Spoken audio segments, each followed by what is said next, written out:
오직 예수님, 예수 그리스도의 은혜와 평강이 여러분의 영육간에 가정에 하시는 일에 충만하시길 축원드립니다. 오늘 이 본문의 말씀은요, 올바른 지식에 따른 믿음. 과연 올바른 지식에 따른 믿음은 뭘 믿는 것이냐, 무엇을 믿어야 올바른 성경에서 말하는 믿음이 되겠느냐 하는 것입니다. 이 당시 지금 이 로마에 편지 쓰잖아요. 로마 교회에 편지 씁니다. 이 로마 교회는 유대인들도 일부 있었지만 대부분 이방인들, 로마에 살고 있는 사람들이었어요.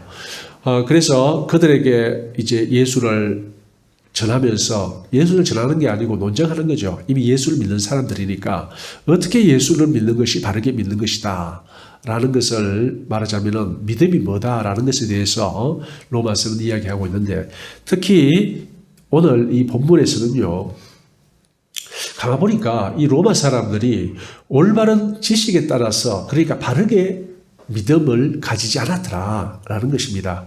그래서 1절 보세요. 지금 이 바울의 마음은 하나뿐입니다. 형제들아, 내 마음에 원하는 바와 하나님께 구하는 바는 이스라엘을 위함이니 곧 그들로 구원을 받게 함이라. 이스라엘이 구원받게 하는 것이 이 마음이에요. 물론 로마서를 쓰면서 지금 이렇게 말합니다. 그런데 왜 그렇게 말하느냐? 왜냐하면요, 이 이스라엘 사람들 중에, 유대인들 중에 바른 믿음을 갖지 않은 사람들이 있다는 것입니다. 2절에요. 내가 증언하노니 그들이 하나님께 열심히 있으나 올바른 지식에 따른 것이 아니니라. 그러니까 유대인들은 굉장히 열심히 있습니다. 율법을 철저하게 지키려고 하는 그러한 열심이 있어요. 그러면서 율법을 지킴으로써 하나님의 의를 이루는, 하나님의 뜻을 이룬다라고 생각하고, 또 그것이 바른 믿음이라고 생각하는 이 유대인들, 동포들이 있습니다. 그러니까 유대인들과 비교해서 여러분들 이방인들을 이제 깨우쳐 주는 거예요. 내 동포들이 있는데 내 동포들이 구원받기를 간절히 바란다. 그런데 문제는 그들은 올바른 지식으로 믿는 것이 아니다라는 겁니다. 그러면 올바른 지식으로 믿는 것은 뭐냐라고 이야기를 하면서 이야기가 이어집니다. 그래서 그러면 어떻게 구체적으로 올바르게 믿지 않느냐? 5절 보면요, 모세가 기록하되 율법으로 말미암는 의, 6절 믿음으로 말미암는 의. 바로 율법으로 말미암는 의와 믿음으로 말미암는 의를 구분해서, 율법으로 말미암는 의는 올바른 지식에 의한 믿음이 아니다라는 이야기를 하는 겁니다. 그 당시 이 유대인들은요, 예수를 믿지만 여전히 전통적으로 자기들이 신앙생활을 했던 율법주의, 그러니까 율법을 반드시 지킴으로써 내가 하나님 앞에 의를 이룬다라는 그런 율법주의에 깊이 빠져 있었어요. 근데 이방인들은 그렇지 않잖아요. 이방인들은 아직 그 유대교의 배경이 없으므로 그냥 전해주면 전해주는 대로 그것이 진리인 줄 알아요. 그래서 이 로마서를 쓰면서 특히 자기 사랑하는 민족 유대인을 비교를 하면서 그들이 어디에서 떨어졌고 뭐가 문제다. 하지만 너희들은 바른 믿음을 가져라 라는 마음에서 이제 이 글을 쓰는 것입니다. 자, 그러면은 믿음으로 말미암는 의, 6절 머리에 말한 믿음으로 말미암는 의는 무엇인가라는 겁니다. 그러면 그것은 무엇이냐? 8절 보세요. 그러면 무엇을 말하느냐? 말씀이 내게 가까워 내 입에 있으며 내 마음에 있다 하였으니 곧 우리가 전파하는 믿음의 말씀이라. 그러니까 결국 이 믿음으로 말미암는 의는 우리가 전파하는 믿음의 말씀에 기초하는 믿음이다 라는 것입니다. 그래서 그것을 구체적으로 말씀하신 게요, 17절 보세요. 그러므로 믿음은 들음에서 나며 들음은 그리스도의 말씀으로 말미암느니라. 그래서 결국 믿음은 뭐냐면요, 그리스도의 말씀으로 말미암아서 생기게 된다라는 겁니다. 자, 그런데 우리가 이 믿음이란 말은 일상생활 속에서 굉장히 많이 씁니다. 오빠 못 믿나?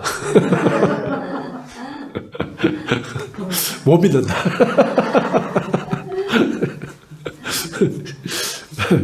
야, 내 못 믿나? 내 돈 갚아줄게. 반드시 갚아줄게. 야, 니 저번에도 안 갚고 그저번에도 안 갚았는데 뭐 때문에 이번에는 믿어야 되노? 하여튼하고 믿어라. 이번에는 반드시 내가 갚아준다. 뭐 그렇게 말할 수도 있죠. 자, 그러니까 이 믿음은, 그러니까 세상 가운데서도 우리가 믿음을 이야기를 많이 합니다. 예, 옳습니다. 근데 성경에서 말하는 믿음은 뭐냐? 오늘 본문에서와 같이 그리스도의 말씀, 하나님의 약속의 말씀을 믿는 것이 믿음이지 다른 것은 믿음이 아니에요. 그러니까 세상 가운데서 말하는 오빠 믿지?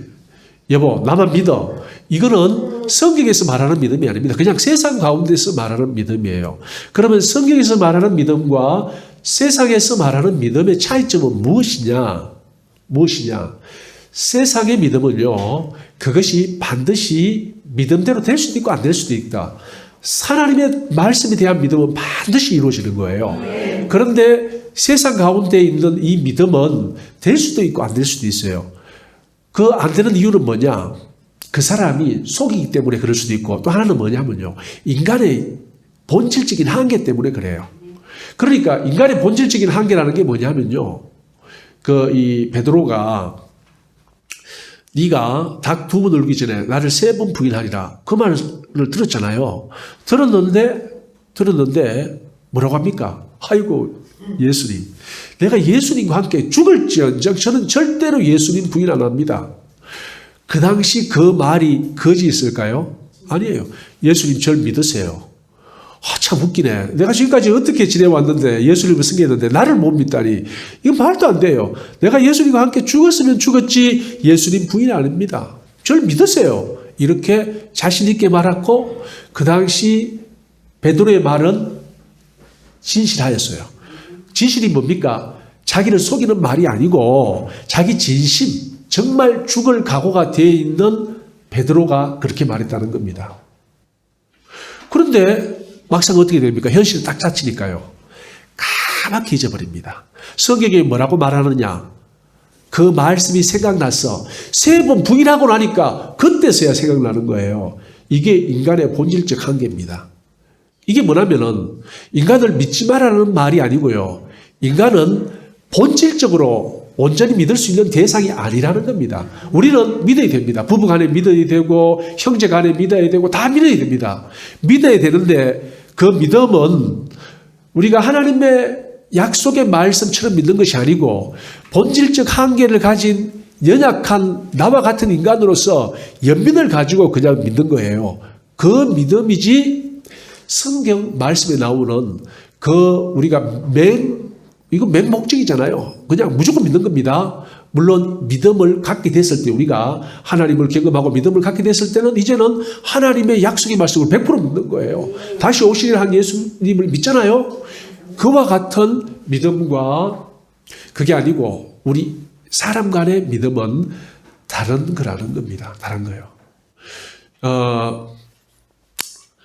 제가 대학교 이제 자취할 때 군대 갔다 와가지고 자취했었어요.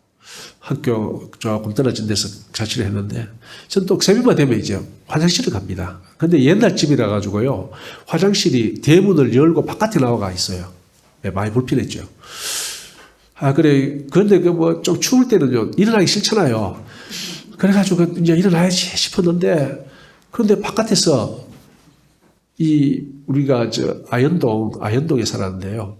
제가 이렇게 계단 올라가고 완전히 그 산을 깎아 다 집을 지어놨더니 계단에 도란도란하는 소리가 나는 거예요. 젊은 애들이. 그러다가지고 지금 뭔가 싶어 귀를 기울여 보니까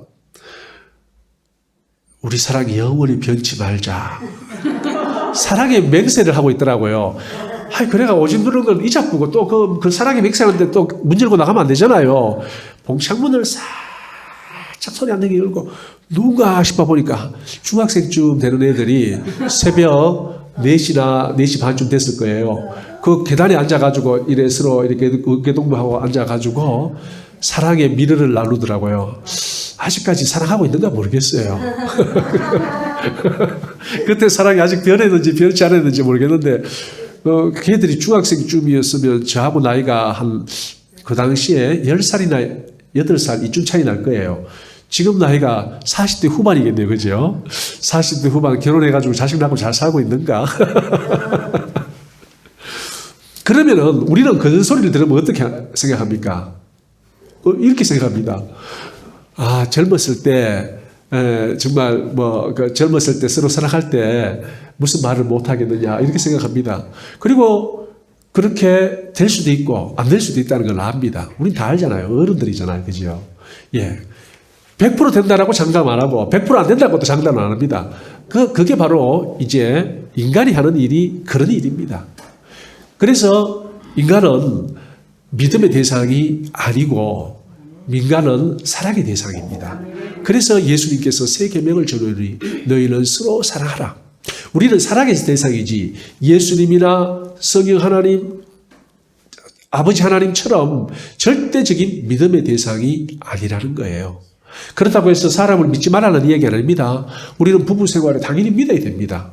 당연히 믿어야 되죠. 그죠? 우리가 인간관계 속에서 당연히 믿어야 됩니다. 그래서 믿음을 강제하기 위해서 있는 게 뭔지 아세요? 법입니다. 법. 서로 약속을 합니다. 야, 니 나중에 딴소리 하면 어쩌노? 그래, 계약을 하자. 그리고 계약을 합니다. 계약을 해서 계약서를 딱 가지고 있으면은 그게 나중에 어떻게 됩니까? 법적 효력이 나타납니다. 그래서 우리의 믿음을 강제하는 거예요. 팔았나? 팔았다. 돈 받아놓고 나중에 나 몰라도 돈도 안 받았다. 야, 영수증 써라. 계약서 써라. 나중에 그거까지 안 되니까 뭐합니까? 공정. 예, 공정. 법원에 가 등록하라. 등록해야 믿겠다. 그래서 등록이 뭐냐면요. 그래서 나온 제도예요. 결혼도 마찬가지입니다. 결혼도. 결혼했다. 아니, 둘이 결혼했다고 1년, 2년, 3년 살았는데 나중에 딴소리 하는 거예요. 난 얘하고 결혼한 적 없다. 그러면 어떻게 합니까? 야, 이것도 안 되겠다. 법적으로 정리하자. 그렇게 해가지고 혼인신고 제도를 만드는 거예요. 예. 옛날에는 혼인신고 같은 거 없었지 않습니까? 애 놓고 살면 그냥 부부예요. 그런데 그래도 이제 문제가 많은 거예요. 배신하고 나중에 딴소리하고 그러다 보니까 애초에 계약, 약속, 맹세를 명확하게 하기 위해서 이게 다 서류로 만드는 겁니다. 그게 법입니다. 그게 법이에요. 자, 그러면은 우리 하나님의 말씀이 우리가 믿어야 된다라는 겁니다. 우리의 믿음의 대상은 하나님의 약속의 말씀이라는 겁니다. 결국 이 믿음의 세계는 뭐냐면요. 우리가 믿음의 세계는 우리가 신앙의 세계잖아요. 결국 하나님과 사람과의 이 세계입니다. 그래서 성경을 딱 두 문장으로 하나님의 말씀을 두 문장으로 요약하면은 하나님을 내의 모든 것을 다 바쳐 사랑하고 내 이웃을 내 몸과 같이 사랑하라는 그 두 말로 요약된다고 했었어요. 자, 그래서 하나님에 대한 사랑은 절대적인 믿음을 가지고 우리는 사랑을 해야 됩니다. 그분이야말로 참으로 우리가 믿음의 대상입니다. 그 외에 다른 모든 것은요, 아닙니다. 아니에요. 그래서 어떤 분들을 보면요, 목회자들을 엄청 믿는 분이 있어요. 목사들을 믿는 분. 그거 잘못된 겁니다. 예, 잘못된 거예요. 목사도 쓰러집니다. 목사도 넘어집니다. 성경에 보면은 그 위대한 성왕 다윗이 어떻게 했습니까? 예, 그 나무 여자 그 힘으로 강제로 데려와가지고 간음하고, 사실 그거 간음이라기보다는 강간이죠. 예, 하고 나중에 그 사실이 발각날까봐 결국 그 남편을 죽여버리지 않습니까? 그 죄로 말미암아서 자기 아들 압살롬에게 쫓깁니다. 쫓기는 것 뿐입니까? 어마어마한 부작용이 일어나는 거예요. 물론 회개를 했습니다만은 바로 이게 인간입니다. 다윗을 믿으라고요? 아닙니다. 다윗은 믿음의 대상이 아닙니다.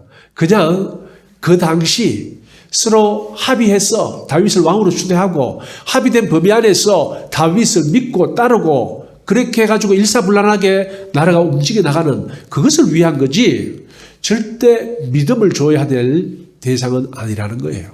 다윗도 연약하고 부족한 존재입니다. 그럼 다윗만 그럴까요? 인간이 본래적으로 한계를 갖고 있기 때문에 모든 인간은 절대적 믿음의 대상이 안 됩니다. 자, 그러면은 이제 이 성왕이 그랬고 오늘날 인기 있는 목사님들은요, 유명한 목사님들은, 유명한 정치인들은요, 다 마찬가지입니다. 다 마찬가지예요. 무슨 바 하는 사람들 있잖아요. 예수제는 바 하면 안 됩니다. 예수제의 바 하려면요, 예수 바 해야 됩니다. 오로지 예수 바지, 이 사람, 정치인, 목회자를 절대적인 마치 예수님을 대신하는 존재처럼 세워놓고 순종하고 따르면 절대로 망하는 일입니다. 그거는 하나님 기뻐하시는 일이 절대 아닌 거예요. 베드로가 또 이제 세월이 지났습니다. 예수님을 부인할 때는 언제입니까? 아직 성령 안 받아서 그렇지. 그 이후에 마가 다락방의 사건이 나타나잖아요. 뭐 그렇게 말할 수 있습니다만 베드로가 실수가 없겠습니까? 엄청나게 많아요. 많은데 그 중에 한 가지 실수가 어디 나오냐면 갈라디아서에서 나옵니다. 안디옥 교회, 갈라디아서에 보면 이제 안디옥 교회 가가지고 이제 베드로가 안디옥 교회 교인들하고 이제 같이 식사 자리를 해요. 그러니까 안디옥 교회는 지금이 말하자면 터키거든요. 터키니까 유대인들이 사는 지역이 아니에요. 유대 율법에 의하면 이방인하고 같이 앉아 밥 못 먹어요. 같이 식사를 못 합니다. 그런데 그 안디옥 교회 교인들하고 같이 밥 먹다가 지금 유대 교회에서 사람 보내가지고 내려온다. 뭐 거기서 이제 손님 오겠죠. 하니까 자기가 후딱 자리 집어 일어나가 피해버리잖아요. 왜요? 그 사람들이 네 유대인으로서 왜 이방인과 함께 식사하느냐. 아직 율법주의에 빠져 있으니까. 그렇게 자기를 나무랄 게 뻔하거든요. 그러니까 그 자리를 피해버리는 겁니다. 그러니까 그 사실을 이 갈라디아서에서 바울이 언급하면서 바울이 그 사실을 언급하면서 베드로를 비판을 합니다. 그거 잘못된 거라고.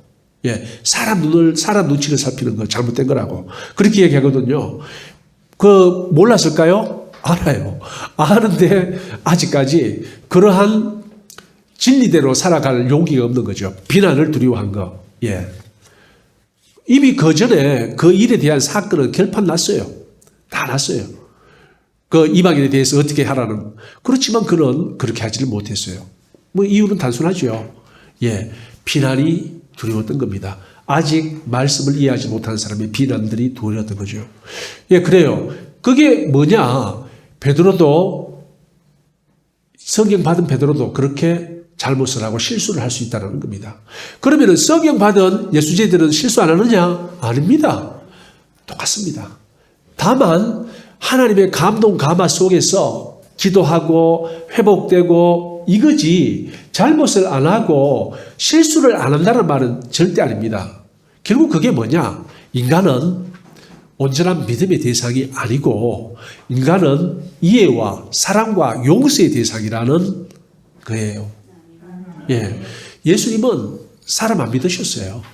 사람을 왜 믿었습니까? 예수님은 사람한테 의지 안 하셨어요. 다 하세요. 다 하세요. 그 마음이 정말 불꽃같이 타오르는 확신 가운데 있더라도 상황이 변해버리면요. 그 마음은 간데 없고 까마득하게 잊어버리고 그 상황에 따라가지고 죄를 저지르고 있는 그들의 모습이 그게 인간의 모습인 겁니다. 사랑하는 성도님들, 그렇다고 믿지 말라는 이야기가 절대 아닌가 하시잖아요. 그게 한계라는 겁니다. 한계를 상대방이 가졌고 사람이 가졌고 그 한계는 동시에 나도 가지고 있습니다. 나도 가지고 있어요. 그렇기 때문에 결국 그 한계를 스스로 이해하고 보듬어주고 용서해주고 사랑으로 감싸주는 것이 우리 사람에 대한 올바른